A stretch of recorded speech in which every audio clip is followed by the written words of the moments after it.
ओम शांति।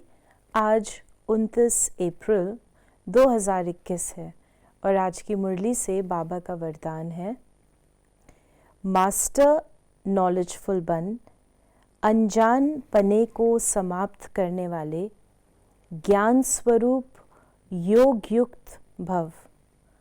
तो बाबा ने आज हमें वरदान दिया है ज्ञान स्वरूप और योग युक्त बनने का।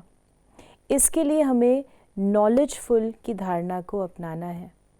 बाबा ने कहा कि जो नॉलेजफुल हैं वो कभी ये नहीं कहेंगे कि ये बात तो हमें पता ही नहीं थी। कई बार हम देखते हैं हमसे कोई भूल हो जाती है या कोई श्रीमत का उल्लंघन हो जाता है। कई बार हम किसी बात में धोखा खा लेते हैं और फिर हम ये रियलाइज़ करते हैं और कहते हैं कि इस बात से तो हम अनजान थे, हमसे ये गलती हो गई। तो बाबा ने बताया कि जो ज्ञान स्वरूप होगा वो माया से सदा बचा रहेगा, क्योंकि माया भिन्न भिन्न रूपों में आती है। कई बार रौनकदार अट्रैक्टिव रूप में आ जाती है, कई बार छम छम करती हुई आती है। अगर हम ब्राह्मण परिवार में भी हैं, सेवा में हैं, तो उसमें भी माया के आने की संभावना है। ईश्वरीय ज्ञान में हम माया को कैसे पहचाने?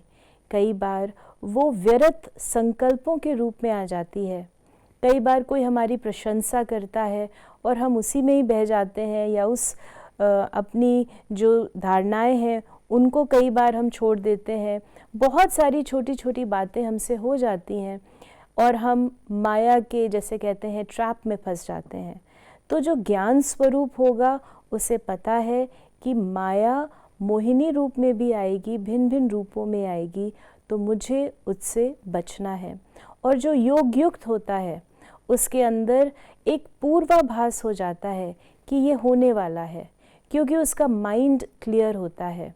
हमने इस ड्रामा में अपना पार्ट 5000 वर्ष पहले भी बजाया था, अनेकों बार बजाया है। और जब हम इस स्मृति में रहते हैं, माइंड को क्लीन और क्लियर रखते हैं, योगयुक्त रहते हैं, तो आने वाली घटनाएं क्या हैं उसका भी हमें आभास हो जाता है।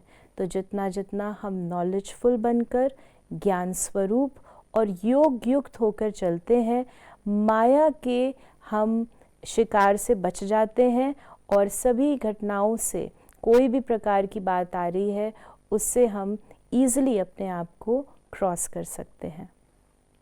ओम शांति।